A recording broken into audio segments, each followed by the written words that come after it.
नमस्कार, मनी गुरु की इस खास पेशकश में आप सभी का स्वागत है। मैं हूं स्वाति रायना। बाजार में आजकल काफी ज्यादा उठापटक जारी है और ऐसे में निवेशकों का सवाल यही हमसे रहता है कि अभी निवेश जारी रखने का क्या सही समय है, क्या नया निवेश अभी करें, प्रॉफिट बुक करें, क्या बने रहें, उनके पोर्टफोलियो का क्या होगा।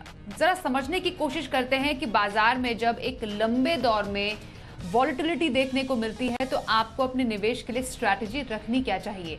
हमारे साथ आज है वाइज इन्वेस्ट प्राइवेट लिमिटेड के सीईओ हेमंत रुस्तगी। हेमंत जी, बहुत स्वागत करते हैं आपका आज के शो में। तो साल की शुरुआत से ही हमने देखा बाजार काफी ज्यादा वॉलेटिलिटी दिखा रहा है और आजकल हम तो और भी ज्यादा बाजार को कभी लाल कभी हरे में देख रहे हैं और मोस्टली ये लाल पर ही रहता है। अभी आपसे समझना चाहेंगे क्योंकि हमारे पास सवाल बहुत सारे आए हैं कि स्ट्रैटेजी रहनी क्या चाहिए ऐसे मार्केट में, क्योंकि लोग कंफ्यूज हैं। क्या इन्वेस्टमेंट वो कंटिन्यू रखें, क्योंकि कई के पोर्टफोलियो नेगेटिव में भी चल रहे हैं, तो बेसिकली उनको करना क्या चाहिए। इसलिए जब बाजार गिरते हैं तो निवेश की स्ट्रैटेजी क्या रहे। देखिए, आपने बिल्कुल सही कहा। ये जो समय हम देख रहे हैं वो काफी चैलेंजिंग है, क्योंकि मार्केट में काफी वॉलेटिलिटी है। हमने गिरावट देखी है बाजार के अंदर। ऑब्वियसली जब इस तरह की गिरावट होती है और हमें समझना होगा कि इसका कारण क्या है। कारण हम जानते हैं, जैसे सबसे बड़ा कारण है इन्फ्लेशन। दुनिया भर में कोशिश की जा रही है कि मॉनेटरी पॉलिसी से या तो फिर सप्लाई साइड में इश्यूज को टैकल करके किसी तरीके से इन्फ्लेशन को नीचे लाया जाए। इसको समय लगेगा। इसका मतलब यह है कि जो वॉलेटिलिटी है अभी कुछ समय तक और कंटिन्यू होगी। इन्वेस्टर्स को इसके लिए तैयार होना होगा। जब हम इस सिचुएशन में होते हैं तो इवन जो एक्सपीरियंस इन्वेस्टर हैं उनको भी कहीं ना कहीं थोड़ा सा अननव हो जाते हैं। और ऑब्वियसली अगर वो नए इन्वेस्टर की बात करें तो उनको थोड़ी ज्यादा घबराहट होती है। लेकिन सच्चाई ये है कि जो भी आप इन्वेस्टमेंट अगर इक्विटी में कर रहे हैं तो किसी ना किसी स्पेसिफिक गोल के लिए कर रहे हैं। आप शॉर्ट टर्म की इन्वेस्टमेंट नहीं करते हैं। तो ऐसे में जब भी आपको लगे थोड़ी सी अननव फील हो या लगे कि थोड़ी घबराहट हो रही है, तो आपको सबसे पहले ये याद करना है कि इक्विटी में आपने इन्वेस्टमेंट किया क्यों, उसके कारण क्या है। आपका अगर गोल है लॉन्ग टर्म का, चाहे वो रिटायरमेंट का हो, चाहे चाहे एजुकेशन का, जो काफी लंबी दूरी पे हो सकता है। तो अगर ऐसा है, आपके पास समय है, आपका गोल्स बहुत क्लियर है, उस पर ध्यान दीजिए। ये काफी हद तक आपको मदद करेगा कि जो वोलेटाइल पीरियड्स है, जो भी एंग्जाइटी आपको लगती है, उसको काफी हद तक ये कम कर सकेगा। एब्सोल्युटली। तो घबराने की जरूरत नहीं है। ये याद रखने की जरूरत है बस कि किस मकसद से आपने निवेश की शुरुआत की थी। अब ये जो नेगेटिव रिटर्न का टेंशन आता है, जिससे आपने कहा एंजाइटी बनती है, घबराहट होती है, तो कई लोगों का जो पोर्टफोलियो है, जैसा मैंने शुरुआत में बोला, नेगेटिव में जा रहा है। कई जो फंड्स हैं उनकी एनएवी गिर गई, इसलिए वो कह रहे हैं कि हमें तो कुछ ही समय हुआ था निवेश शुरू किए हुए और शुरुआत में ही ऐसा हो गया। कई निवेशकों ने तो बाजार की गिरावट में ही, जो पिछला 2 साल का हमने साइकिल देखा है बाजार में, ऐसे दौर में निवेश की शुरुआत की, उन्होंने ज्यादा डाउनफॉल देखा है एज कंपेयर टू जब हमने मार्केट हाइज भी काफी अच्छे देखे बीच में। तो नेगेटिव रिटर्न का जो टेंशन है फिलहाल वो कैसे इम्पैक्ट कर रहा है निवेशकों के पोर्टफोलियो को, और नेगेटिव रिटर्न जब आपके पोर्टफोलियो में दिखे तो आपको उस टाइम पर उस फंड से करना क्या चाहिए, वहां पर उस पोर्टफोलियो में करना क्या चाहिए। आई थिंक स्वाति, किसी भी उस इन्वेस्टर के जिसने इक्विटी में इन्वेस्ट किया, ये बहुत ही इंपॉर्टेंट सवाल है। हमने अगर, जैसे मैंने पहले कहा, मार्केट में काफी गिरावट हमने देखी है। और जब हम करेक्शन की बात करते हैं तो बेसिकली वो टाइम की बात कर रहे हैं जब मार्केट में करेक्शन 15% से ज्यादा हो। और हमने, अगर हम निफ्टी या बीएससी की, सेंसेक्स की बात करें तो करीब 17-18% की गिरावट देखी है। और अगर हम मिड कैप और स्मॉल कैप में देखें तो वहां पे गिरावट और भी ज्यादा है। जब इस तरह की गिरावट बाजार में होगी तो जाहिर सी बात है कि उसका असर आपके पोर्टफोलियो पे होगा। और वो कैसे होगा? ऑब्वियसली वो नेगेटिवली इंपैक्ट होगा, यानी आपकी रिटर्न या तो कम हो जाएगी या तो आपकी रिटर्न नेगेटिव चली जाएगी। लेकिन यहाँ पे एक ही इंपॉर्टेंट चीज है सब इन्वेस्टर को समझने के लिए, कि जब मार्केट में गिरावट होती है तो उसका ज्यादा इंपैक्ट आपकी रीसेंट इन्वेस्टमेंट पे होता है। यानी अगर आपने पिछले 1 या 2 साल में इन्वेस्ट करना शुरू किया तो आपका पोर्टफोलियो ज्यादा गिरेगा। अगर आप ऐसे इन्वेस्टर हैं पिछले 8 या 10 साल से इन्वेस्ट कर रहे हैं तो आप देखेंगे कि आपके एनुअलाइज रिटर्न में बहुत ज्यादा फर्क आपको देखने को नहीं मिलेगा, क्योंकि जैसा मैंने कहा, शॉर्ट टर्म में जब वॉलेटिलिटी होती है तो उसका ज्यादा इंपैक्ट आपकी रीसेंट इन्वेस्टमेंट पे होता है। तो ये तो सीधी सी बात है कि आपके पोर्टफोलियो पे असर होगा। इसको टैकल कैसे करना है?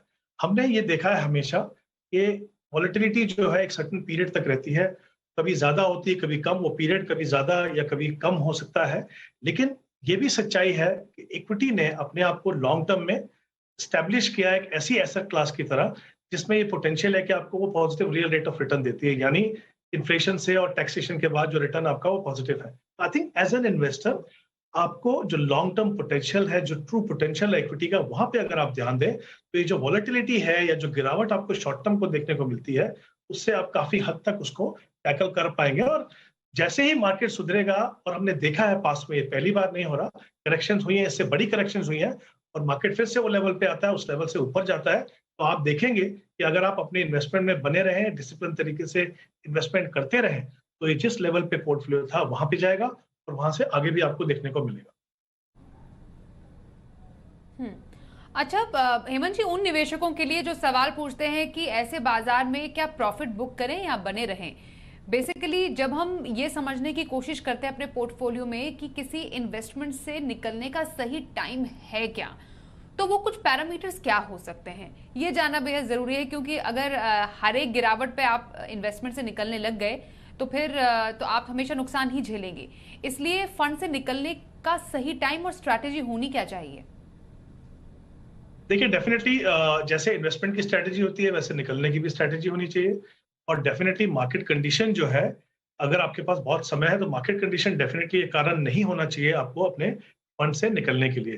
देखिए, अगर आप अपना एक एस्टैब्लिश प्रोसेस को फॉलो करते हो, जैसे मैंने पहले भी कहा, गोल बेस्ड इन्वेस्टमेंट प्रोसेस है, आपके जो फंड्स आपके पोर्टफोलियो में है वो कंसिस्टेंटली अच्छा कर रहे हैं, और जब मैं परफॉर्मेंस की बात कर रहा हूँ तो बेसिकली मैं बात कर रहा हूँ, आप उसकी कंपैरिजन कर रहे हो तो पीयर ग्रुप की जो एवरेज है, यानी उसी कैटेगरी के जो दूसरे फंड्स हैं उनकी एवरेज रिटर्न है, और आपके फंड ने अगर उस एवरेज रिटर्न से बेहतर परफॉर्मेंस दिया है, कंसिस्टेंटली परफॉर्मेंस दिया है, तो एक तो बहुत क्लियर है कि आपने जो फंड चुना है वो सही है, आपने जो एसेट क्लास चुनी है वो सही है। अगर आपने लॉन्ग टर्म का पैसा लगाया है तो कहीं ना कहीं आपको ये समझना होगा कि प्रॉफिट बुक करना या क्या करना, वो बेसिकली अगेन वो एक मार्केट टाइमिंग वाली बात होती है, जो आपके लिए करना बहुत ही मुश्किल है। अब देखिए, हम सारे इन्वेस्टर यही चाहेंगे कि भाई जब मार्केट पीक पे हो तो हम पैसा निकाल दें, और जब मार्केट नीचे हो तो हम पैसा डालें, लेकिन ऐसा होना तो बहुत ही मुश्किल है। इवन एक्सपीरियंस फंड मैनेजर भी ऐसा नहीं कर पाते। तो आई थिंक जैसे मैंने पहले भी कहा, अगर आपका फंड कंसिस्टेंटली परफॉर्म कर रहा है, आपके पास समय है, हाँ, अगर मान लीजिए आपके पर्सनल सर्कमस्टांसेस में कुछ चेंज आते हैं, सिचुएशन में कोई बदलाव आता है, या आप ऐसे समय पे पहुंच रहे हैं कि आपका गोल अभी बहुत ज्यादा दूर नहीं है, तब जो गेन्स है उनको प्रोटेक्ट करने के लिए आप सोचें तो आप निकाल सकते हैं। बट अगर आपके पास समय है और आप कंसिस्टेंटली डिसिप्लिन तरीके से इन्वेस्ट कर रहे हो, तो market level, current market situation definitely आपके लिए किसी भी फंड से निकलने का कारण नहीं होना चाहिए। अब जो लोग नया पैसा इस बाजार में लगाना चाहते हैं या नए निवेशक हैं, नए पहली बार कदम रखना चाहते हैं बाजार में, क्या ये सही टाइम है बाजार में इन्वेस्ट करने का? देखिए स्वाति, इक्विटी जो है लॉन्ग टर्म इन्वेस्टमेंट है और एक प्रोसेस है। ये एक वन टाइम इन्वेस्टमेंट नहीं है कि आपने डाला और उसको आप भूल गए। आप वेल्थ, लॉन्ग टर्म में वेल्थ क्रिएट करना चाहते हो, आप एक डिसिप्लिन प्रोसेस फॉलो करते हो, तो आप शुरुआत कर रहे हो। अब अगर आपका टाइम होराइजन 10, 15, 20 साल है, आज के लेवल मार्केट, ट्रस्ट में, चाहे वो नीचे आया ऊपर, आपको कोई फर्क नहीं पड़ता, क्योंकि आप ये मत भूलिए, जब आप डिसिप्लिन तरीके से इन्वेस्ट करते हो तो जितना इन्वेस्टमेंट आपका नीचे लेवल पे जाएगा उतना ही आपका एवरेज कॉस्ट नीचे आएगा। जितना आपकी इन्वेस्टमेंट, हालांकि आपको फीलिंग अच्छा होगा, लेकिन जितना इन्वेस्टमेंट आपका हायर लेवल पे जाएगा वो आपकी एवरेज कॉस्ट को ऊपर लेके जाएगा। तो अगर आप वाकई में लॉन्ग टर्म इन्वेस्टर हैं, सीरियस इन्वेस्टर हैं, तो ये जो वॉलेटाइल पीरियड्स हैं, अगर आप, जैसा मैंने पहले कहा कि अगर रोज रोज अपने पोर्टफोलियो को मत देखें और उससे घबराएं नहीं, तो ये जो पीरियड्स हैं ये आपके लिए बहुत ही अच्छे हैं, क्योंकि उससे आपकी एवरेज कॉस्ट नीचे आती है। और जब मार्केट टर्न अराउंड होगा, सबसे पहले उन इन्वेस्टर्स को फायदा होता है जिन्होंने इस वोलेटाइल पीरियड में अपने इन्वेस्टमेंट प्रोसेस को कंटिन्यू रखा। तो कभी भी आप शुरुआत कर सकते हैं। तो कैसी बिल्कुल बिल्कुल हेमंत जी, मैं यही समझना चाह रही थी आपसे कि वो शुरुआत के जो बेसिकली कहते हैं ना इन्वेस्टमेंट का श्री गणेश, वो कौन सी कैटेगरी से होना चाहिए? कि हाँ चलिए शुरुआत हम इस सेगमेंट से कर सकते हैं, यहाँ पर भी थोड़ा एक्सपोजर ले सकते हैं, क्योंकि शुरुआत में आप चाहते हैं कि ज़्यादा, मतलब आप इन्वेस्टमेंट करें तो ज़रूर, आपको प्रॉफिट भी हो, मुनाफा भी हो, पर बहुत ज़्यादा हम बाजार की वॉलेटिलिटी से थोड़ा बचे भी रहें। तो वैसा इन्वेस्टमेंट कैसा हो, कौन सी कैटेगरी में? बिल्कुल, अगर हम इक्विटी की बात कर रहे हैं स्पेशली लॉन्ग टर्म के लिए, तो I think equity as an asset class को समझना बहुत जरूरी है। एज एन इन्वेस्टर पोटेंशियल तो हम जानते हैं, हम रिस्क भी जानते हैं, लेकिन आप उसको कैसे रिएक्ट करते हैं वो समझने के लिए आपको समय लगेगा। तो आपको जब भी पोर्टफोलियो बनाए, कोशिश कीजिए कि अपने पोर्टफोलियो को ज़रूरत से ज़्यादा एग्रेसिव मत बनाएँ, क्योंकि इक्विटी खुद से एक एग्रेसिव एसेट क्लास है। तो कुछ 2 कैटेगरीज़ मुझे लगता है किसी भी नए निवेशक के लिए जहाँ से आपको शुरुआत करनी चाहिए, क्योंकि मार्केट में 3 सेगमेंट है, large cap, mid cap, small cap. तीनों में सही मात्रा में एक्सपोज़र होना चाहिए, तीनों में बदलाव करने की ज़रूरत होती है, रीबैलेंस करने की, जो एज़ एन इन्वेस्टर आप नहीं कर सकते। तो आपको उन कैटेगरीज़ में जाना है जहाँ पे फंड मैनेजर को फ्लेक्सिबिलिटी है कि वो समय-समय पर मार्केट का मूड देखते हुए, मार्केट में किस तरह का बिहेवियर है, इस एलोकेशन को चेंज कर सके। तो 2 कैटेगरी जनरली मुझे लगता है शुरुआत में अच्छी है, वो फ्लेक्सी कैप और लार्ज एंड मिड कैप। तो यहाँ पे कुछ 3-4 फंड है। अगर आप एक लॉन्ग टर्म इन्वेस्टर हैं तो आप वहाँ से उसकी शुरुआत कर सकते हैं। तो कोटक इक्विटी अपॉर्च्युनिटी जो large and mid cap fund है, ICICI large and mid cap, again large and mid cap category में, और फ्लेक्सी कैप में 2 फंड्स हैं जो काफ़ी कंसिस्टेंटली अच्छा परफॉर्म कर रहे हैं। पीजीआईएम का फ्लेक्सी कैप फंड और यूटीआई का फ्लेक्सी कैप फंड। तो ये 2 कैटेगरी, जैसा मैंने कहा, फंड मैनेजर के पास फ्रीडम है। आपके लिए भी अच्छा है कि आपको चिंता नहीं करनी है। फंड मैनेजर आपके ब्याह पे जब भी रीबैलेंस करना होगा वो कर देंगे। और ऐसे निवेशक जो कि बहुत ज्यादा इक्विटी में हाई एलोकेशन नहीं करना चाहते हैं, फिर भी चाहते हैं कि इक्विटी का भी फ्लेवर मिले और थोड़ी सुरक्षा भी मिले डेट की, उनके लिए कौन सी कैटेगरी? आई थिंक देखिए, म्यूचुअल फंड में इन्वेस्ट करने का सबसे बड़ा फायदा क्या है कि अगर आप बहुत क्लियर हैं कि आप क्या चाहते हैं और किस तरह का आपका रिस्क प्रोफाइल है, तो आपके लिए सूटेबल हर तरह के प्रोडक्ट हैं। तो जैसा आपने कहा, अगर आप चाहते हैं कि इक्विटी का फायदा भी हो लेकिन बहुत ज्यादा रिस्क ना हो, और जब मार्केट लेवल ऊपर हो तो इक्विटी एक्सपोजर कम हो, और जब मार्केट लेवल नीचे हो तो एक्सपोजर बढ़ जाए, तो वहाँ पे एक बहुत ही इंपॉर्टेंट कैटेगरी है balance advantage fund. I think वहाँ पे 3 चीजों का मिक्स होता है वहाँ पे। उसमें इक्विटी है, उसमें आर्बिट्राज और उसमें डेट है, और तकरीबन 35 या 40% एक्सपोजर इक्विटी में रहता है, बट मार्केट लेवल के हिसाब से ये एक्सपोजर बढ़ता है या घटता रहता है। इस कैटेगरी में भी 2-3 फंड है जिनकी काफी कंसिस्टेंटली अच्छी परफॉर्मेंस रही है।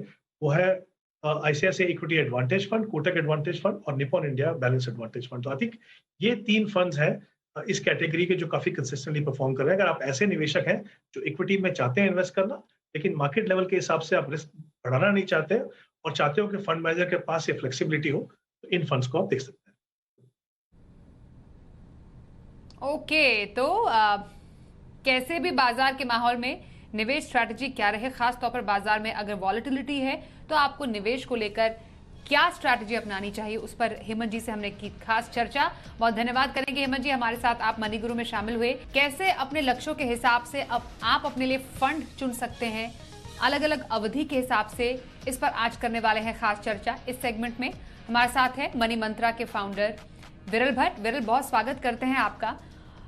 किसी भी लक्ष्य की जर्नी में बहुत इंपॉर्टेंट होता है कि हम अपना जो टाइम होराइजन है उसको सेट करें और उसके बाद अपने लक्ष्य की तरफ आगे बढ़ें।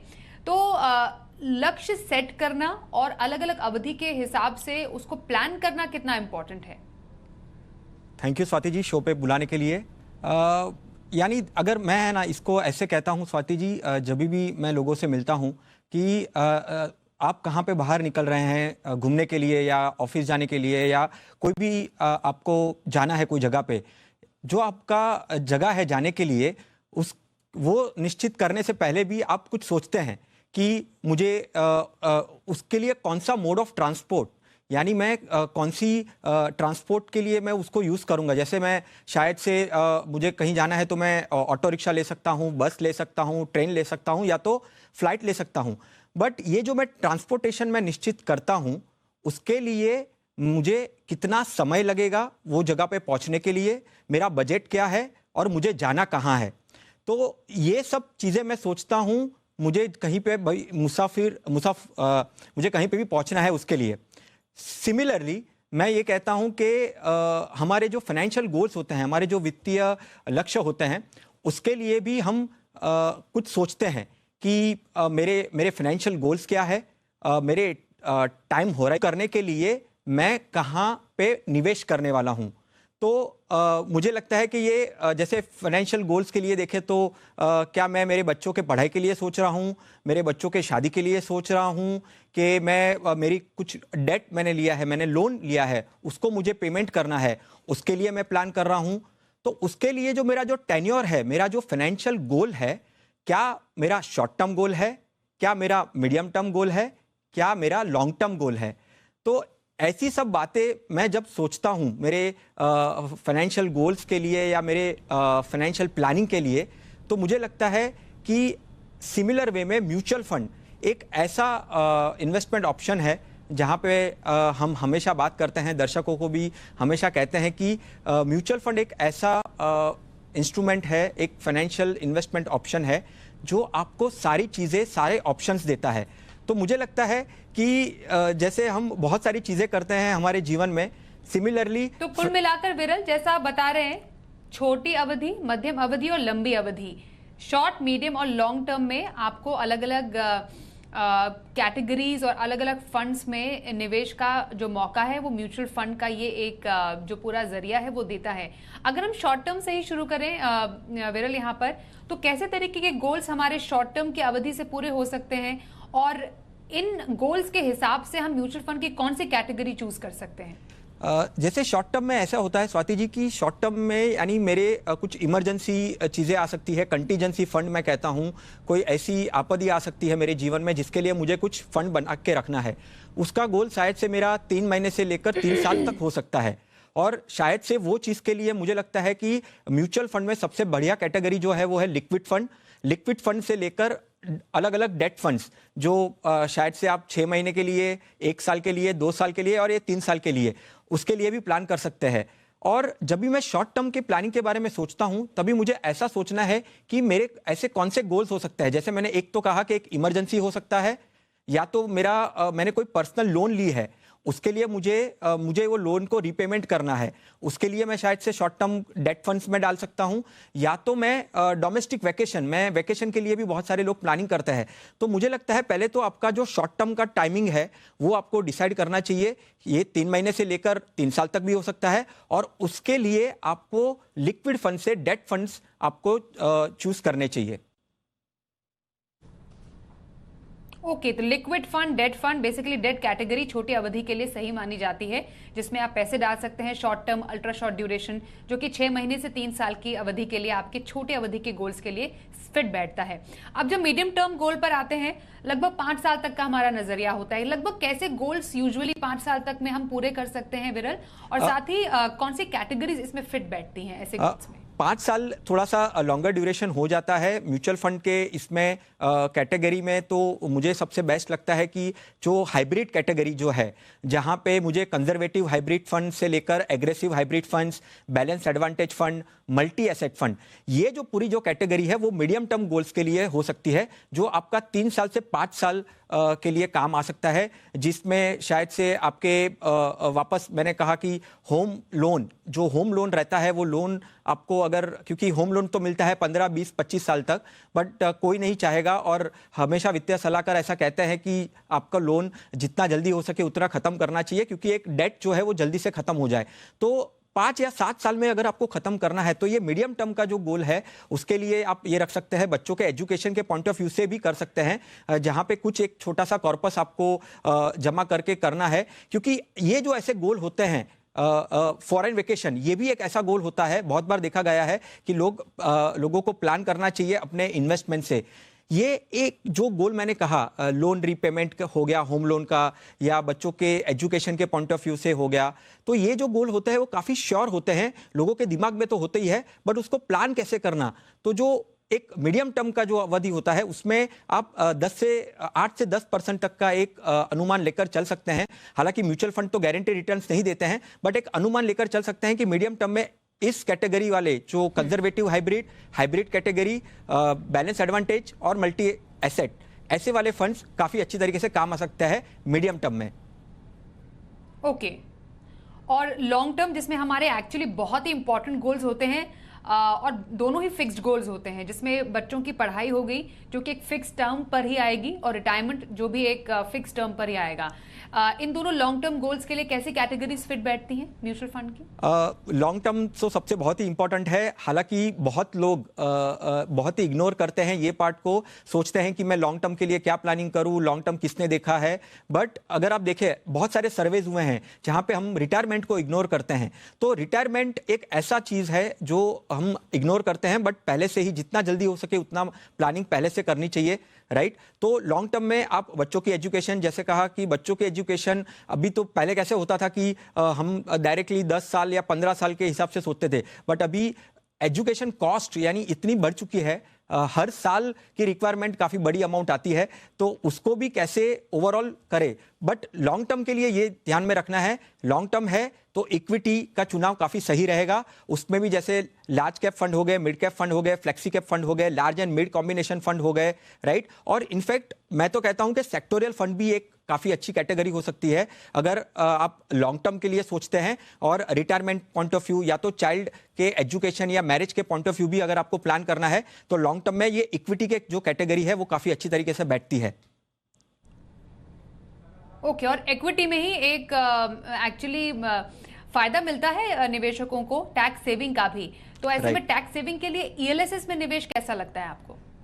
देखो, जैसे जनरली बहुत सारे लोगों को कहीं ना कहीं कंफ्यूज होते हैं कि कौन से गोल्स होते हैं, कैसे करना चाहिए कैसे नहीं, वो तो हमने एक्सप्लेन किया कि आप शॉर्ट टर्म, मीडियम टर्म और लॉन्ग टर्म में कर सकते हैं। बट मान के चलो कि आपका अभी फिलहाल गोल है कि मुझे टैक्स सेविंग करना है, तो म्यूचुअल फंड में एक ELSS, equity linked saving schemes, eighty C के अंडर आती है, वो भी काफ़ी अच्छा ऑप्शन होता है। वो भी आप इक्विटी बेस्ड फंड्स होते हैं, हालांकि उसका जो लॉक इन होता है वो 3 साल तक का होता है। आप अगर एसआईपी करोगे तो हर महीने वो आपका 3 साल तक के लिए लॉक होगा, और अगर आप एक मुश्त करते हो, लमसम करते हो, तो वो 3 साल तक आपका लॉक होता है। बट वो इक्विटी बेस्ड होता है, जरूरी नहीं है कि आपका 3 साल खत्म हो गया तो आपको उसको बंद करना है या लिक्विडेट करना है। वो इक्विटी फंड है, लॉन्ग टर्म भी रख सकते हैं, बट आपको एटीसी यानी आपको टैक्स बचत करने के लिए वो काफी फायदेमंद आपको हो सकता है। बिल्कुल। और हर एक वैसे हमारे पास तो म्यूचुअल फंड की बहुत सारी कैटेगरी जरूर है, लेकिन गोल स्पेसिफिक फंड की भी एक अलग कैटेगरी है जिन्हें हम सोल्यूशन ओरिएंटेड या फिर गोल ओरिएंटेड फंड कहते हैं। क्या इनके जरिए हम अपनी रिटायरमेंट प्लानिंग और बच्चों की पढ़ाई को के लक्ष्यों को पूरा कर सकते हैं? डेफिनेटली, जैसे कहा कि कंफ्यूजन होती है, तो ऐसे म्यूचुअल फंड में ऐसे भी कैटेगरीज हैं जहां पे आपको बच्चों के पढ़ाई के लिए सोचना है या बच्चों को ध्यान में रखकर कुछ प्लानिंग करनी है, तो चाइल्ड के पॉइंट ऑफ व्यू से, उसके ओरिएंटेड पॉइंट ऑफ व्यू से, सॉल्यूशन ओरिएंटेड जैसे कहा, जैसे एक child planning, child education planning हो गई, चाइल्ड की मैरिज के पॉइंट ऑफ व्यू से अगर आपको वो सॉल्यूशन को अचीव करना है तो उसके डेडिकेटेड काफ़ी म्यूचुअल फंड कंपनीज के ऐसे फंड्स हैं। और सिमिलरली रिटायरमेंट ओरिएंटेड भी ऐसे कुछ फंड्स हैं जो आपको रिटायरमेंट प्लानिंग के लिए काफ़ी हद तक काफ़ी काम आएंगे। आप एक अवधि निश्चित करिए, जैसे 60 ईयर्स एक अवधि हो गई रिटायरमेंट लेने की, और 60 के बाद अगर आपको उसमें से जैसे आपकी इनकम तो नहीं होगी बट आपको कुछ विड्रॉवल्स चाहिए, तो उसमें यह भी फैसिलिटी मिलती है कि आप सिस्टमेटिक विड्रॉवल कर सकते हैं। आप रिटायरमेंट फंड में 10 साल, 15 साल, 20 साल जो भी है वो हिसाब से आप रिटायरमेंट में आप एसआईबी भी कर सकते हैं, एक मुश्त भी डाल सकते हैं, और जब भी रिटायरमेंट आपकी अचीव होती है, जो आपका पूरा जो कलेक्शन आपका हुआ रहता है अमाउंट का इन्वेस्टमेंट रिटर्न्स के साथ, उसको एज ए एसडब्ल्यूपी भी आप ऐसे सॉल्यूशन ओरिएंटेड स्कीम्स में आप निवेश कर सकते हैं। ओके, तो सॉल्यूशन ओरिएंटेड फंड वो भी आप अपने बच्चों की पढ़ाई के लिए या फिर रिटायरमेंट स्पेसिफिक जो गोल है उनके लिए पूरा कर सकते हैं। थोड़ी फ्लेक्सी कैप कैटेगरी की तरह होते हैं, कुछ हाइब्रिड फंड की तरह भी बिहेव करते हैं, और जो फंड हाउस के अलग अलग एलोकेशन बेंचमार्क इंडेक्स पर आधारित होते हैं, और ज्यादातर फंड में स्कीम बदलने की भी आपके पास सुविधा होती है। पर हाँ, 5 साल का लॉक इन है, या तो जो मैच्योरिटी जो है नियम जो इसका ये है 5 साल, या फिर बच्चे के बालिग होने तक in terms of children's education, और रिटायरमेंट भी सेम, रिटायरमेंट पहले आ जाता है या फिर 5 साल तक आप इसमें फंड में निवेश जारी रख सकते हैं। बहुत धन्यवाद करेंगे विरल, आप हमारे साथ शामिल हुए और लक्ष्य और फंड के बारे में निवेशकों को बताने के लिए। तो आज के शो में बस इतना ही, एक ब्रेक के लिए यहाँ पर रुकते हैं, पर खबरों का सिलसिला आगे भी जारी रहेगा। देखते रहिए जी बिजनेस।